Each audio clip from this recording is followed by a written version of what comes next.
हमें इस अनमोल जीवन का पता नहीं है, इस अनमोल समय का पता नहीं है। एक दर्जी कपड़े सिला लिए, उन्हीं से उसको जो सिलाई मिली, मजदूरी मिली, उसी से अपने परिवार का भरण पोषण करता था। लेकिन था बहुत ईमानदार, बहुत संत सेवी था, बहुत भक्त हृदय था, धर्म के काम में हमेशा आगे रहता। गरीब था, बेहद गरीब था, लेकिन दिल का उदार था, दिल का बड़ा था। और ऐसे लोग हर गांव में मिल जाएंगे तुम्हें, 10-20 लोग। जिसके पास जितना धन होगा वो उतना ही कंजूस होगा, और जो गरीब होगा उसका दिल बड़ा होगा, उसके पास उदारता होगी। ऐसे ही था ये दर्जी। गांव में कोई साधु संत आए और उन साधु संतों को जब कहीं कोई आसरा ना मिले, कहीं ठिकाना ना मिले, कहीं सीधा ना मिले, कहीं भोजन ना मिले, कहीं रात रुकने का आसरा ना मिले, तो लोग बाग बता देते थे कि महाराज रात काटना है और भोजन करना है तो दर्जी के यहाँ चले जाओ। वो आए हुए अतिथि को भोजन कराएगा, भले ही भूखा सो जाएगा खुद।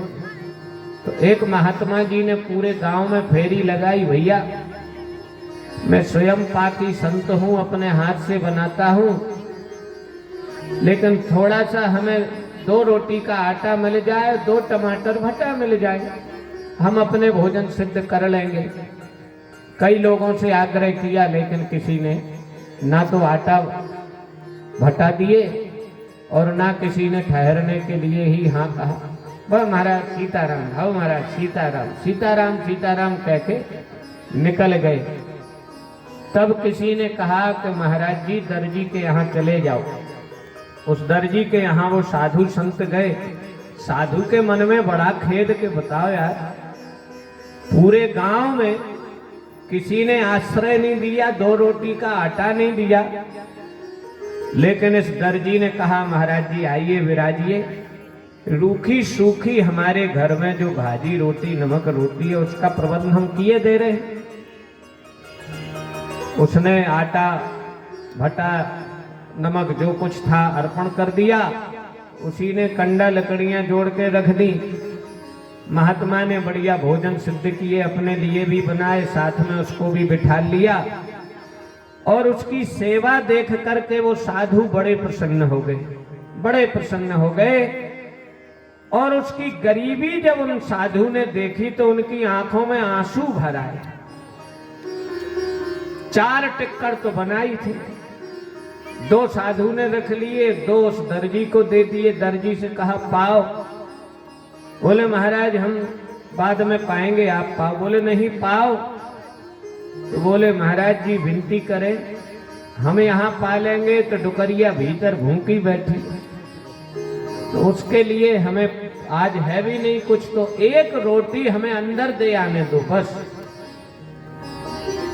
1 रोटी और इतना चोखा भटा का वो अंदर दे आया दर्जन डुकरिया को। वो साधु महाराज के साथ बैठ के 1 रोटी जीवने लगा। साधु महाराज ने 2 टिक्कर पाए। साधु महाराज ने जब इतनी गरीबी देखी कि इस बेचारे के पास तो आज कोई भोजन बड़ी मुश्किल से जुटे थे, तो साधु के पास एक पारस मणि थी।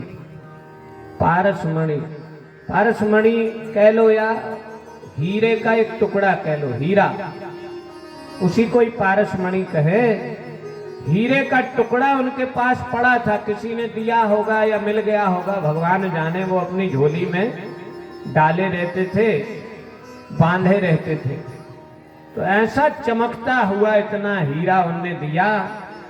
बोले ले बेटा, हम तो साधु हैं, फक्कड़ महात्मा हैं, हमें तो धन से कोई प्रयोजन है नहीं, लो ये रख लो तुम आशीर्वाद में मेरे पास। और दर्जी के पास वो साधु दे गया। साधु चला गया। एक तो दर्जी बहुत निष्प्रहा था, लोभी लालची नहीं था, लेकिन साधु ने बताया नहीं और उस गरीब ने उसको जाना नहीं कि ये क्या है। साधु ने बताया नहीं कि ये अनमोल हीरा है, 24 कैरेट इतना बढ़िया हीरा बेचने जाता तो करोड़ 2 करोड़ रुपए मिलते, लेकिन उस दर्जी को उसकी कीमत ही पता नहीं। जय जय श्री राधे। हाँ, दिन में उसने देखा तो चमक रहा था, और रात में उसका इतना प्रकाश हो गया जैसे अपन इतना तो चमक ही रहा था जितनी लालटेन चमकती। वो दर्जी बड़ा खुश हुआ, बोले ये ठीक रहा। रात में सिलाई लाई करने को दिया डिब्बी लालटेन उजाड़ना पड़ती थी, और ये अपने आप चमकता है। तो जब भी उस दर्जी को या उसके बेटे बबुओं को सुई में धागा डालना पड़ता था, तो उसी के उजेले में ले जाके वो सुई में धागा डालते थे। उनको ये तो पता नहीं था कि ये क्या है, तो उसका नाम उन लोगों ने रख लिया सूझ पौनुआ। सूझ पौनुआ, सूझ में धागा पौने वाला सूझ पौनुआ। जब कहीं अंधेरा हो जाए तो कहे, ए बहू वो सूझ पौनुआ उठा ले आओ, ए बेटा वो सूझ पौनुआ उठा ले आओ। इतने अनमोल हीरा को घर में रखे हैं, फाके पड़े हैं, भोजन के लाले पड़े हैं, और अनमोल हीरा घर में रखा, उसकी उसको कदर नहीं, उसका मूल्य उसको पता नहीं। सूझ पौनुआ, सूझ पौनुआ, सूझ पौनुआ नाव धरे ऊपर। एक दिन कोई जौहरी की नजर उस पर पड़ी, जौहरी की नजर पड़ी, और उसकी चमक और आभा देख करके जौहरी जान गया कि तो 24 कैरेट का हीरा है, अनमोल कीमत है इसकी, लेकिन फिर भी मैं करोड़ खाड़ तो इसको दे ही सकता हूं। उसने कहा, भैया ये हमको दोगे क्या? बोले दे तो दे, लेकिन सूझ पौनुआए हमन को, फिर हमें दिया डिब्बी उजियारने आए, चलो जाओ। बोले तुम ये हमको दे दोगे तो 10,000 रुपया देंगे हम इसको। बोले ये के? बोले हाँ। बोले 10,000। तो उस जौहरी को लगा कि बहुत कम कह दी हमने, और ये जान गया है कि ये क्या है। बोले यार ध्यान नहीं रहा, 10 लाख कहना था, वो जबरदस्ती जल्दी जल्दी में 10,000 निकला।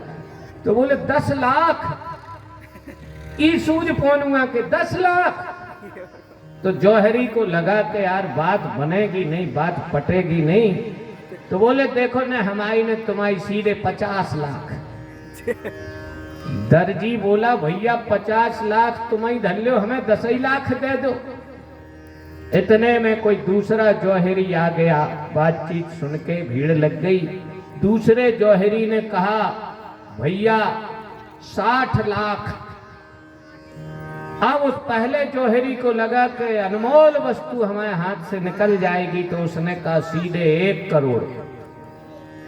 आज उस दर्जी की आंखें खुली, बहुएं बिटियां सब इकट्ठे हो गए, ठट्ट लग गो। बोले बताओ रे मर गए रे, फाके पड़ गए, भोजन के लाले पड़ गए, इतनी अनमोल चीज घर में धरी करोड़ों की, सूझ पौनुआ कर फिरे और भूखे मर गए, कई रातें भूखे सोए, इतनी अनमोल चीज घर में रखी। ये तो एक दृष्टांत है, ये कहानी है हम सबको समझाने के लिए। वो हीरा क्या है? ये मनुष्य की देह ही हीरा है, अनमोल है ये, अनमोल। और मनुष्य का तन पा करके यदि हमने अपना कल्याण नहीं किया, मनुष्य का तन पा करके यदि हमने अपना उद्धार नहीं किया, तो ना भगवान का दोष है, ना इस कलिकाल का दोष है, आत्मघाती हम ही हैं। हम अपना नुकसान हम स्वयं कर रहे हैं। बोलो भक्त वत्सल भगवान के। इसीलिए किसी ने लिखा,